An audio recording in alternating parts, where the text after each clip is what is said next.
Olá, alunos do segundo ano, tudo bem com vocês? Aqui é Anderson, professor de Física, tudo bem? Vamos lá. Gente, estou aqui para explicar a atividade dessa semana, né? Que é sobre dilatação superficial dos sólidos. Nós já vimos, né, na atividade anterior, antes da prova, a linear, que é aquela só em uma dimensão. É claro que todo o corpo ele se dilata volumetricamente, né, em todas as dimensões. Só que nós aí estudamos de maneira separada, né? O linear, o superficial, depois o volumétrico, depois a gente vê os líquidos, né? Beleza. Então aqui nós estamos vendo superficial. E se a gente fala em superficial, nós falamos, né? Estamos nos referindo à área dos sólidos, tá bom? A superfície dos sólidos. Então vamos ver como é que isso se dá. Ó. Separei aqui uma imagenzinha para vocês, ó, colocando duas chapinhas metálicas aqui, ó. Aqui numa temperatura inicial, certo? E aqui numa temperatura final, certo? Sempre supondo que ele saiu de uma temperatura e foi para uma maior. Por isso que o corpo aumentou. A gente viu na linear que quando a temperatura aumenta, o corpo se dilata, né?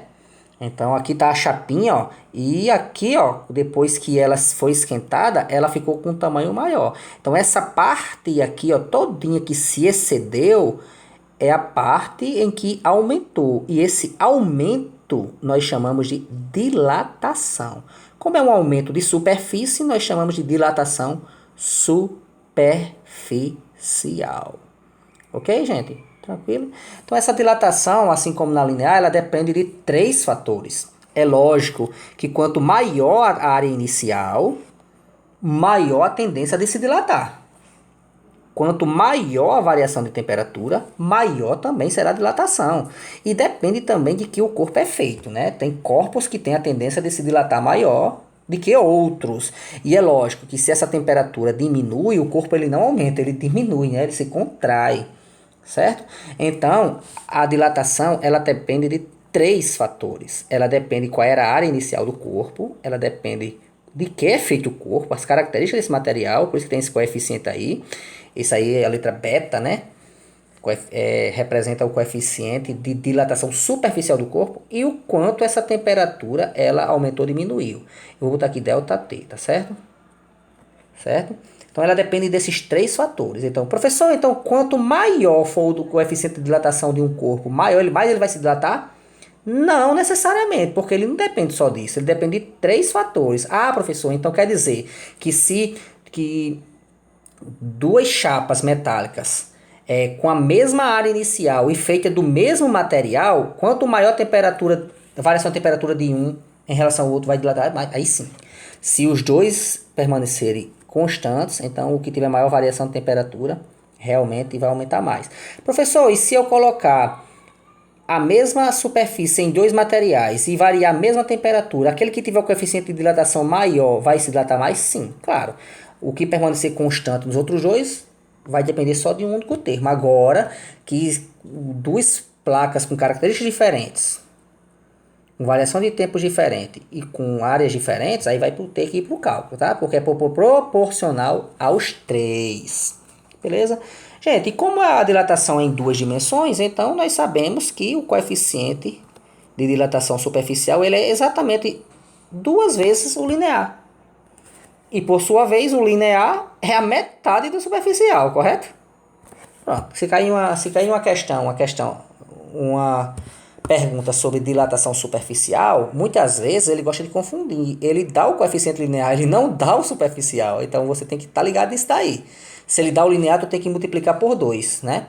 Se ele pede o linear e dá o superficial, tu divide por 2. Então, saiba que o coeficiente de dilatação superficial, ele é o dobro do linear. Ok? Beleza? Show de bola? Beleza, tranquilo. Gente, a unidade da área inicial é a área que vier. Se vier em quilômetro, a dilatação superficial no final é quanto aumenta, vai vir em quilômetro também. Certo? Aqui é só um exemplo, não é sistema internacional, é só um exemplo. A temperatura em variação, gente, ela pode vir tanto em Kelvin quanto em Celsius, porque a variação de temperatura tanto em Kelvin quanto em Celsius é a mesma para as duas, tá? E o coeficiente de dilatação linear, superficial, nesse caso aqui, ele é o grau Celsius menos 1, tá? Poderia ser o Kelvin menos 1 também. Show? Vamos para a atividade, ver como é que isso caiu lá e como é que ele foi cobrado? Vamos ver. Se eu já abrir aqui. Eita, abri foi o Google Drive. Vamos lá. Tá aqui, vamos lá. Questão 1. Olha só, tamo aí. Uma barra metálica de zinco apresenta o coeficiente de dilatação linear de 30 vezes 10 a menos 6 graus Celsius a menos 1.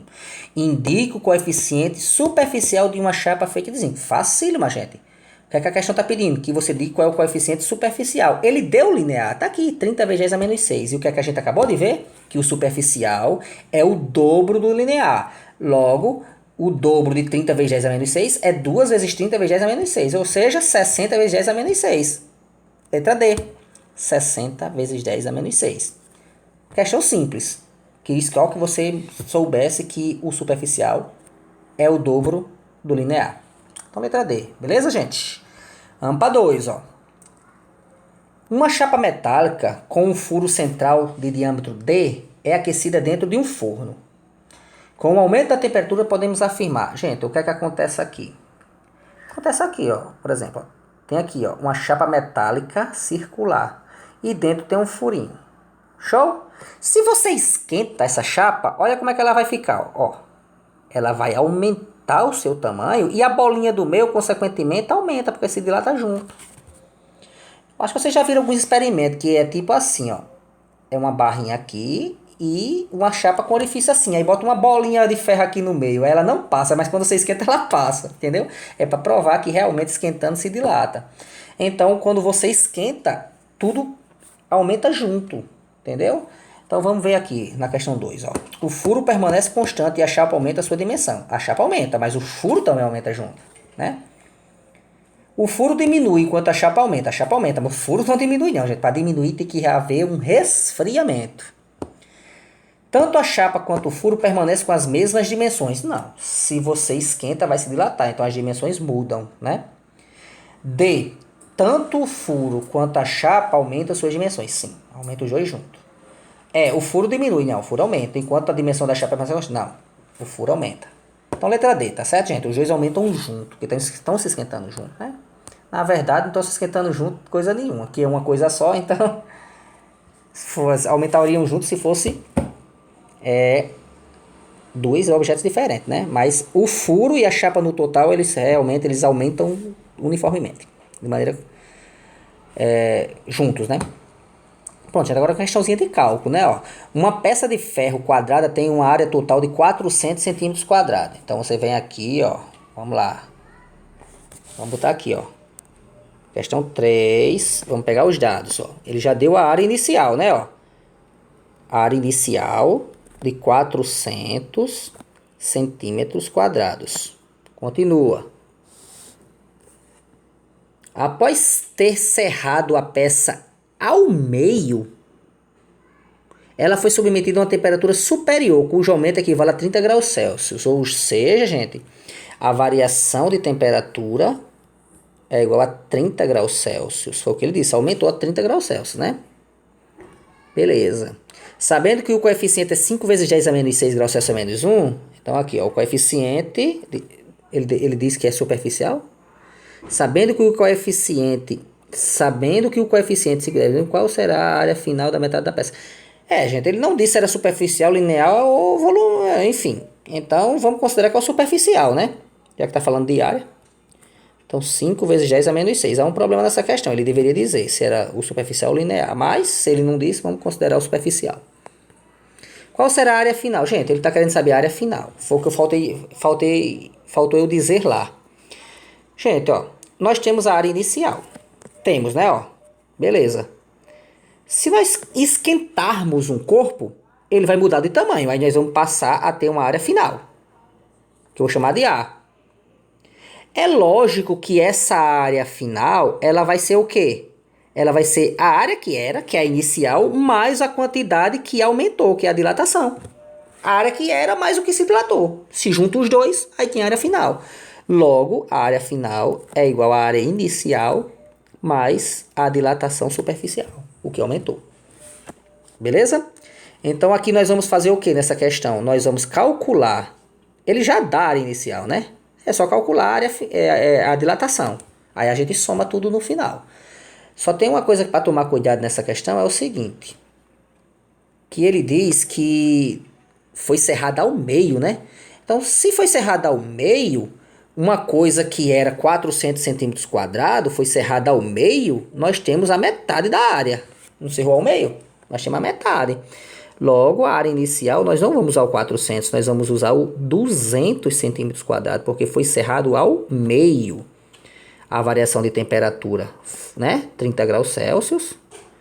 E o coeficiente de dilatação superficial é os 5 vezes 10 a menos 6 graus Celsius a menos 1. Pronto, pega esses dados aí e bora para a fórmula. A formulazinha que está lá, né? Na imagem que eu coloquei para vocês, que a dilatação superficial é a área inicial, né? Vezes o coeficiente de dilatação superficial vezes a variação de temperatura. Temos tudo isso. Vamos calcular, ó. Área inicial, 200.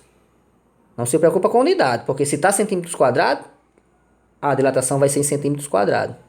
Qual é o coeficiente de dilatação, gente? É 5 vezes 10 a menos 6. Vezes a variação de temperatura, que é 30. Show, gente? Então, a variação de área vai ser igual. Ó, multiplica 200 vezes 5 vezes 30 e repete o 10 a menos 6, né? Ó, 200 vezes 30 vezes 5 e repete o 10 a menos 6. Tá tudo multiplicando. Gente, multiplicar com zero é a coisa mais simples do mundo, ó. Vou multiplicar 30 vezes 5 primeiro, ó. Vai ficar 200 vezes 30 vezes 5. 150 vezes 10 a menos 6. Para não fazer calculadora, certo, gente? Fazendo por partes. Pronto, 200 vezes 150, gente, faz o seguinte, ó. Olha como é simples fazer, ó. Quantos zeros eu tenho aqui nessa multiplicação? Eu tenho 1 zero, 2 zeros, 3 zeros. Esquece esses zeros, né? Multiplica só os números que sobraram. 2 vezes 15 dá 30. Show? Dá 30. Aí você acrescenta os zeros que você esqueceu. São 3 zeros, né? Ó. 1, 2, 3. Vezes 10 a menos 6. Então, a variação da área vai ser igual a 30 mil vezes 10 a menos 6. Só que esse 10 a menos 6, ele está, na verdade, dividindo, né? Porque eu poderia botar esse 10 a menos 6 para baixo como positivo. Então, eu vou cancelar esse 10 a menos 6 e vou tirar 6 zeros do 30 mil. Só que só tenho 1, 2, 3, 4. Então, vai ficar... Eu tenho que pular mais 2 para a esquerda, né? 0,03. Tirei 4 zeros e preciso tirar mais 2. Eu tenho que andar vírgula mais 2 vezes para a esquerda, né? 0,03 centímetros quadrado. Logo, a área final aqui vai ser a área inicial, né? Ó, que é 200 mais 0,03. Então, a área final vai ser igual a 200,03 centímetros quadrados. Vamos ver se tem essa resposta lá, gente. Vamos lá? Letra A, né, gente? Não sei por que diabo ele botou esse 2 ali, mas é 200,03 centímetros quadrados. Letra A. Ok? Show de bola? Beleza. Pessoal, espero que essa explicação tenha clareado a mente de vocês, tá certo? Ok? Qualquer dúvida, estou disponível no WhatsApp. E um grande beijo a todos e tchau, tchau!